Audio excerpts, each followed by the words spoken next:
From rejected jazz scores to romantic on-set connections and surprise KKK visitors to a calendar blooper nobody caught, John Singleton's powerful 1997 historical drama hides some truly bizarre behind-the-scenes secrets that will completely change how you see this important film.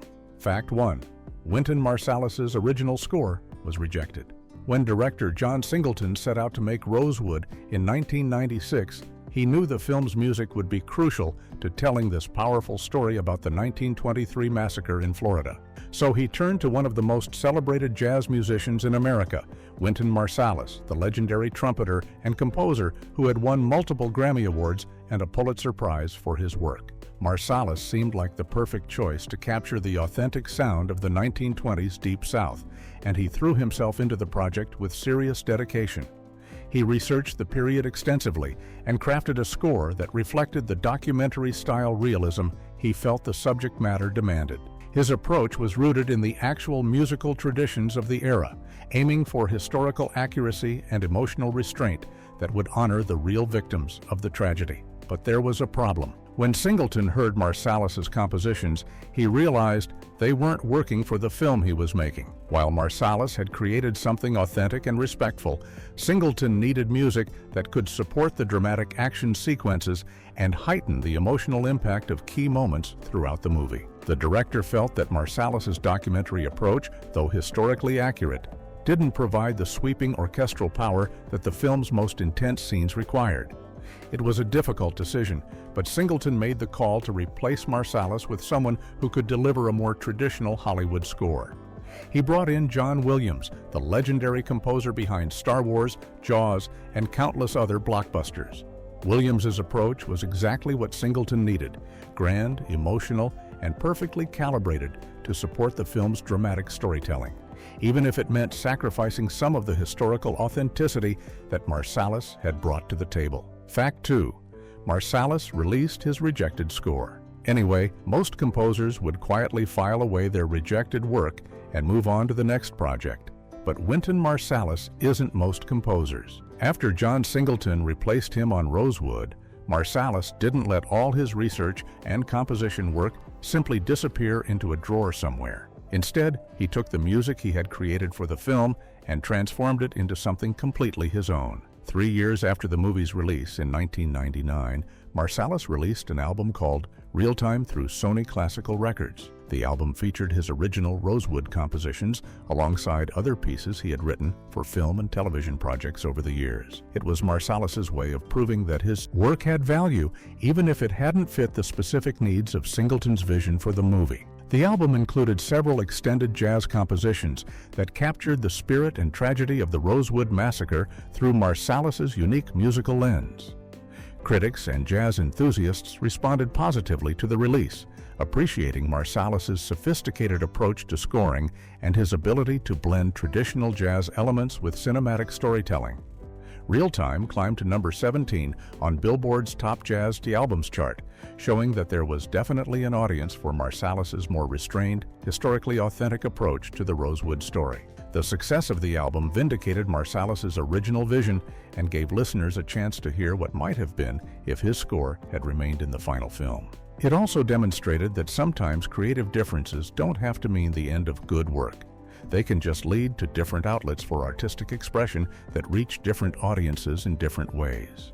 Fact 3. John Williams wrote gospel songs. Solo. John Williams is arguably the most famous film composer in Hollywood history, with a career spanning more than 6 decades and including iconic scores for movies like Star Wars, Indiana Jones, Jurassic Park, and Schindler's List. But despite all his experience writing sweeping orchestral music, there was one thing Williams had never done before Rosewood: write actual songs with lyrics.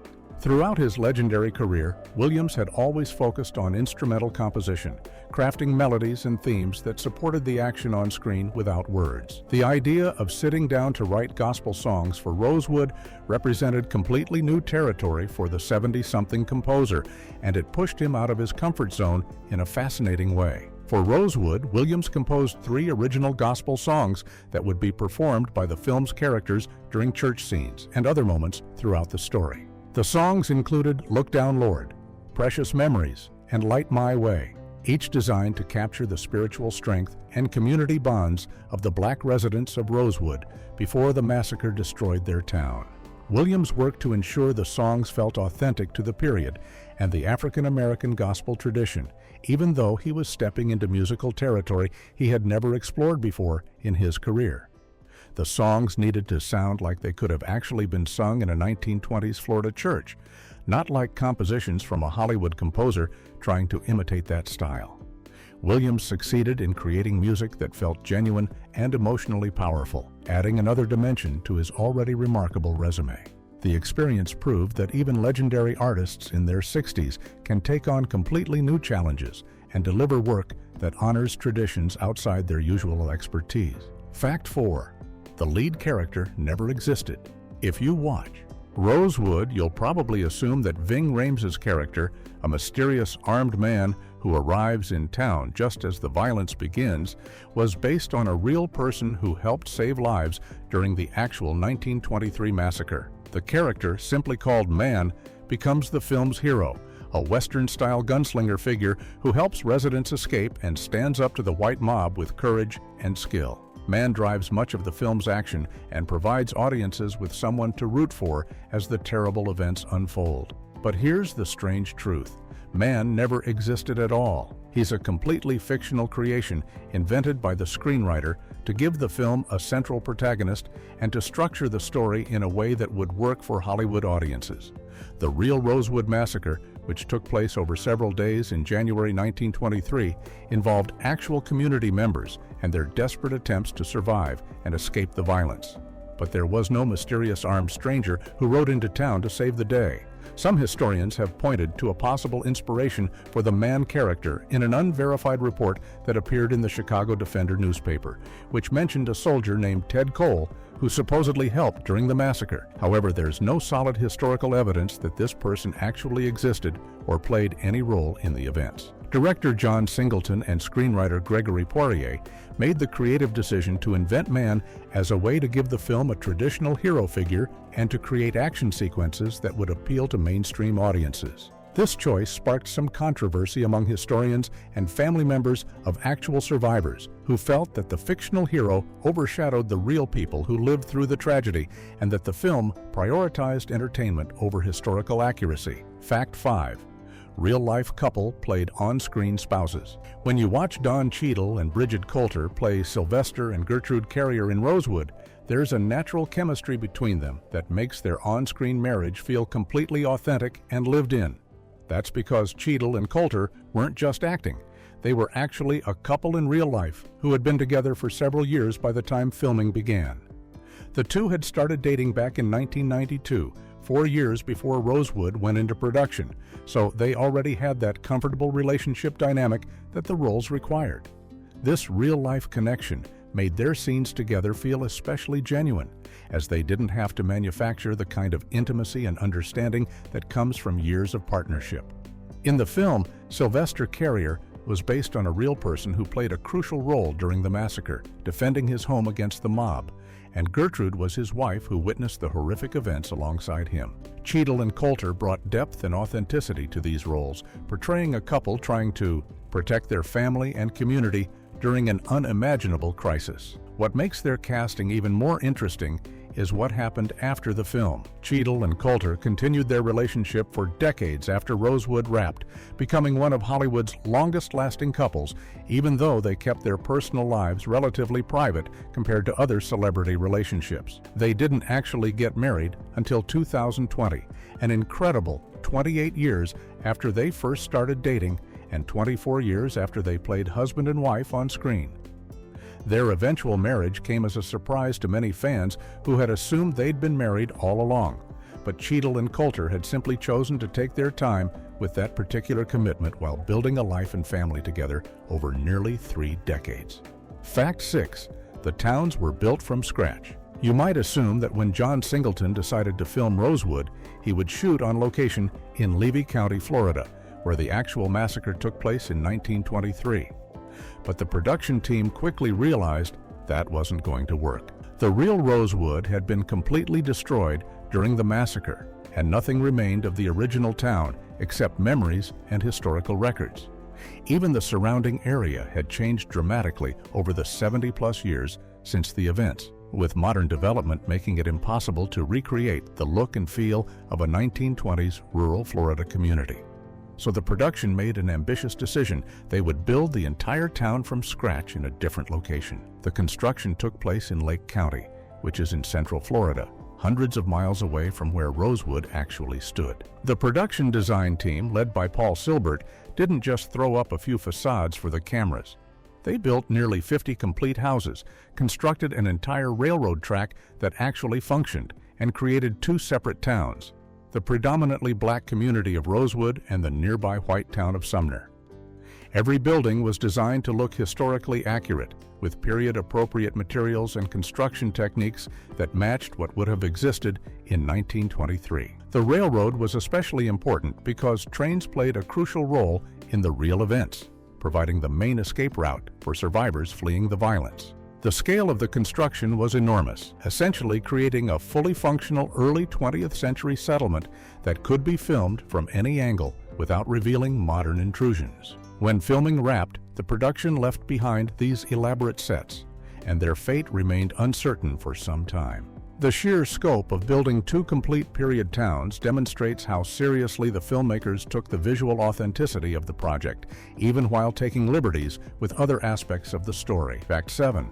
A massacre survivor consulted on set design. While the filmmakers took creative liberties with the story, they also made significant efforts to ground the visual details in reality, and one of the most powerful ways they did this was by consulting with someone who had actually been there. Minnie Lee Langley was just 7 years old when the Rosewood Massacre happened in January 1923, but she remembered the events with painful clarity for the rest of her long life. Langley survived the violence and went on to become one of the most important witnesses to what had happened, sharing her memories with researchers, journalists, and anyone who wanted to understand the true story. When John Singleton began developing Rosewood in the mid-90s, he and his team reached out to Langley and other survivors to ensure they got the details right. Langley served as a consultant specifically for the set designers, helping them understand what the town had actually looked like before it was burned to the ground. She described the layout of homes, the church where the community gathered, the general store,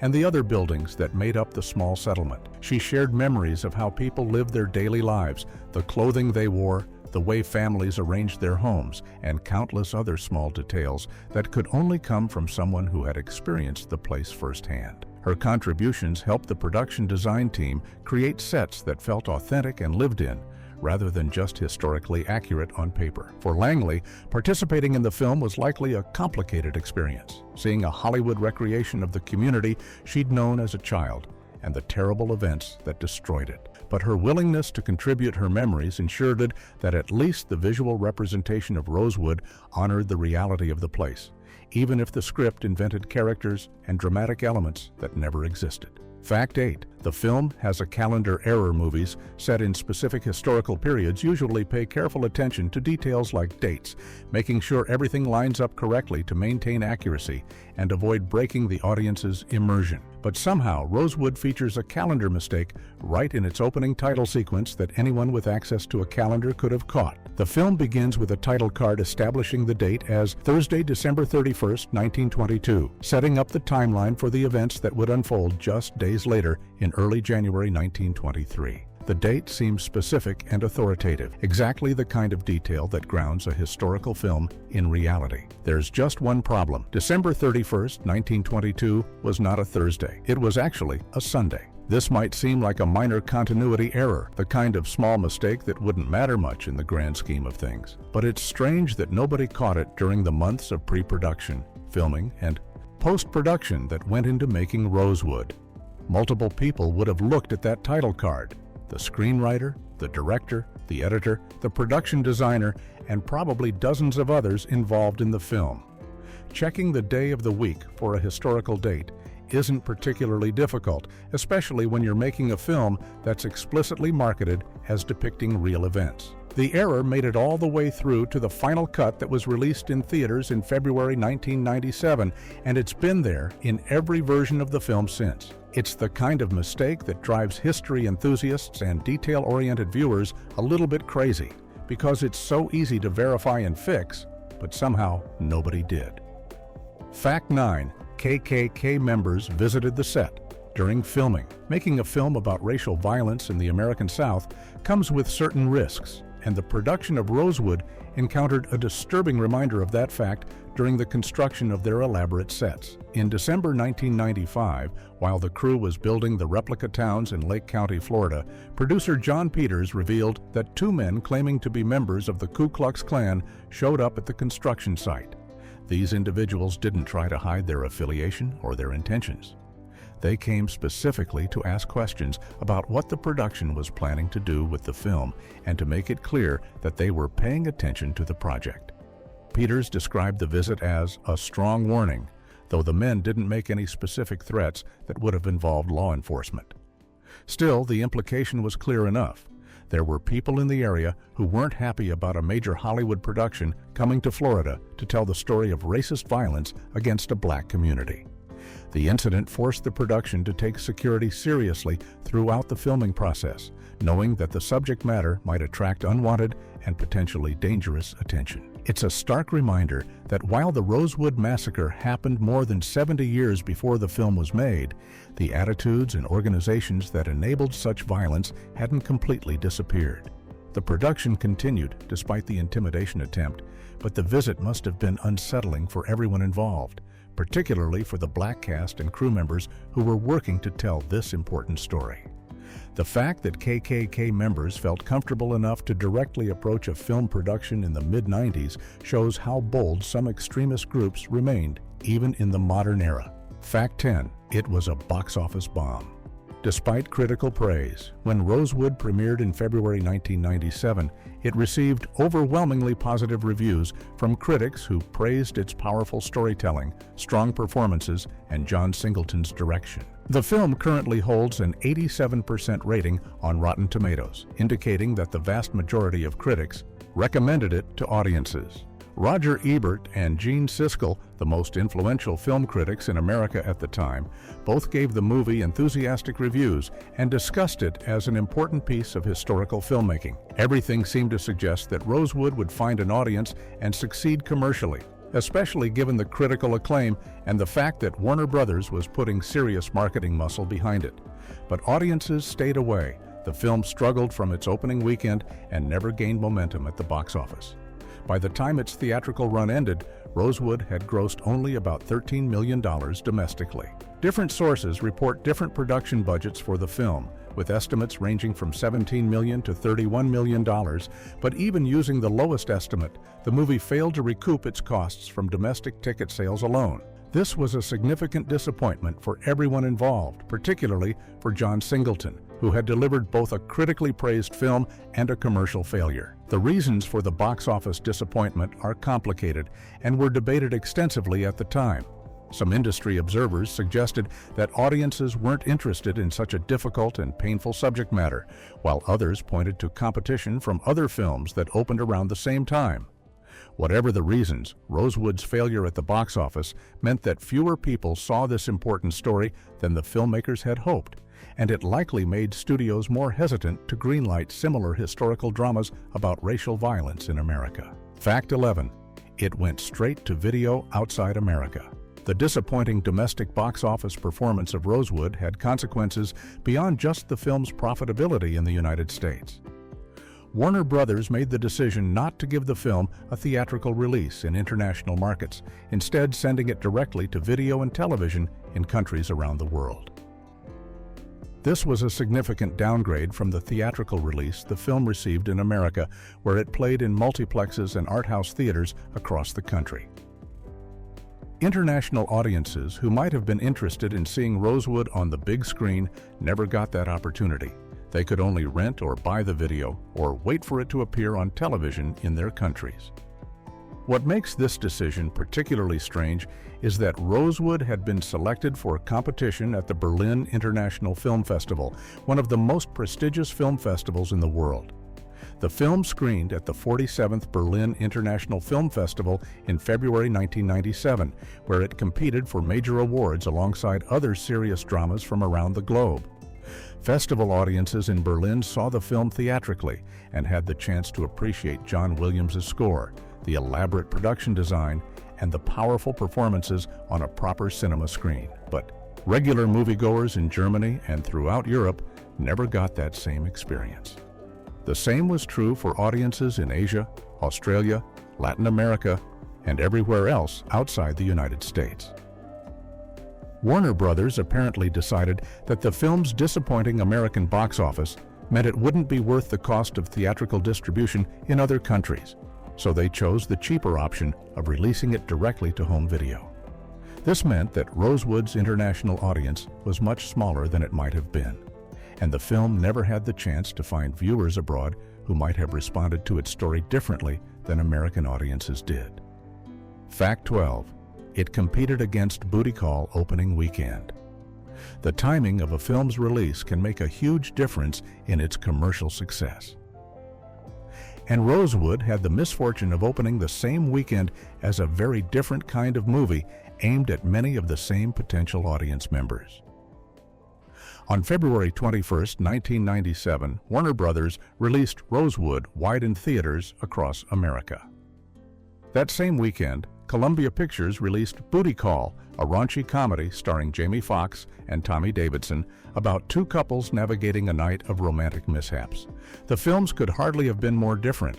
One was a serious historical drama about racial violence and tragedy, while the other was an R-rated sex comedy designed purely for laughs and entertainment.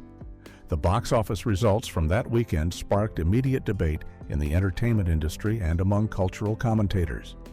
Booty Call significantly outperformed Rosewood, leading some observers to suggest that black audiences were choosing escapist entertainment over difficult historical material. This interpretation upset many people, including director John Singleton, who pushed back against the idea that audiences had made some kind of statement by choosing one film over the other. Singleton argued that audiences of all races simply weren't ready for the painful material that Rosewood presented, and that the film's subject matter was always going to be a tough sell regardless of what else was playing in theaters. The debate touched on larger questions about what kinds of films Hollywood makes for black audiences and whether serious dramatic material can compete commercially with lighter entertainment. It's worth noting that both films could have succeeded if audiences had been large enough, and that the either-or framing of the conversation probably oversimplified what was actually happening in theaters that weekend. Still, the contrast between the two films and their box office performances became a talking point that followed Rosewood throughout its theatrical run. Fact 13. It was entered into Berlin competition.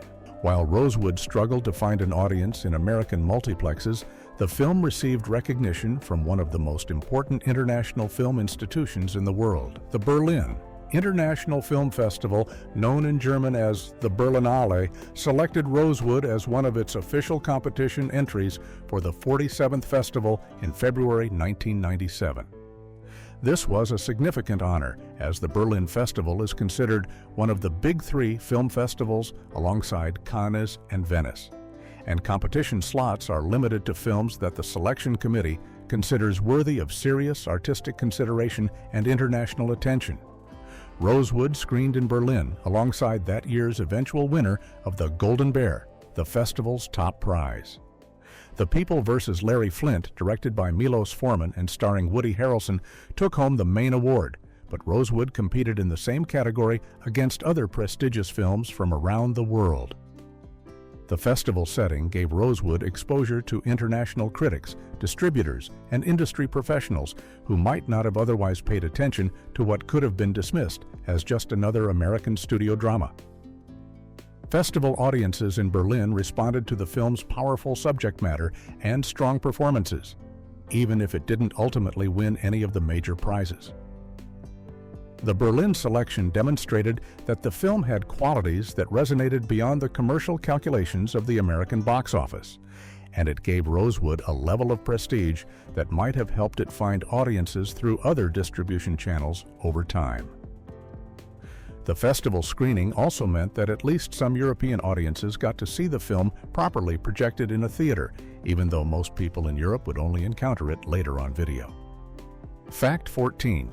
Singleton had deep contempt for the South. John Singleton grew up in South Central Los Angeles and made his name with Boys in the Hood, a 1991 film that dealt with urban violence and poverty in black communities in California. His background and filmmaking experience were rooted in West Coast urban environments, not in the rural South where the Rosewood massacre took place.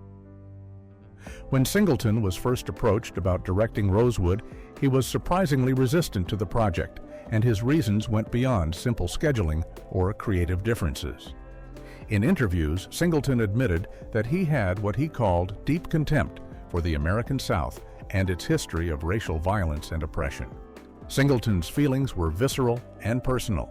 He explained that he was genuinely afraid of the South and didn't want to spend months filming there. In one particularly candid interview, he said, "I thought if I went down south, I would have to take a whole lot of my friends with me, and we'd be fighting crackers," using a racial slur for white people to emphasize just how threatened and angry he felt about the region. This wasn't just artistic preference or logistical concern, it was genuine fear and hostility toward a part of America that Singleton associated with the worst aspects of the country's side, racial history. Eventually, Singleton overcame his reluctance and took on the project, recognizing the importance of telling the Rosewood story, even if it meant confronting his own fears and prejudices about the South. The experience of making the film likely changed his perspective, as he worked with local crews in Florida and had to engage directly with the region he had previously avoided. His initial resistance shows how deeply the legacy of Southern racism affects Black Americans even generations removed from direct experience, and how that history can create psychological barriers that persist long after the events themselves. Fact 15. Over 20 historic buildings were transported. Creating the authentic look of 1920s, Florida required more than just building new structures that resembled period architecture. The production team wanted real buildings from the era to anchor their sets and provide genuine historical detail that would be impossible to fake. This led them to an unusual solution. They would find actual buildings from the correct time period and physically move them to the filming location in Lake County. The company Worldwide Moving and Restoration, based in Winter Park, Florida, took on the massive job of locating, transporting, and restoring more than 20 historic structures for use in the film. This wasn't a simple process of loading buildings onto trucks and driving them a few miles. Each structure had to be carefully documented, disassembled if necessary, transported across potentially long distances, and then reassembled and restored at the film set. The buildings came from various locations around Florida, each one authenticated as being from the appropriate time period and architectural style for either the Black community of Rosewood or the white town of Sumner. Some of the structures required significant restoration work to repair decades of deterioration and bring them back to the condition they would have been in during the 1920s. The investment in these authentic buildings shows the level of commitment the production had to visual accuracy, even as they were taking liberties with the actual story and characters. After filming wrapped in April 1996, the fate of these 20-plus historic buildings remained uncertain. The production hadn't made firm plans for what would happen to the structures after they were no longer needed for filming, leaving questions about whether they would be preserved, moved to new locations, or demolished. This uncertainty is unfortunate given the effort and expense that went into acquiring and restoring these pieces of Florida history.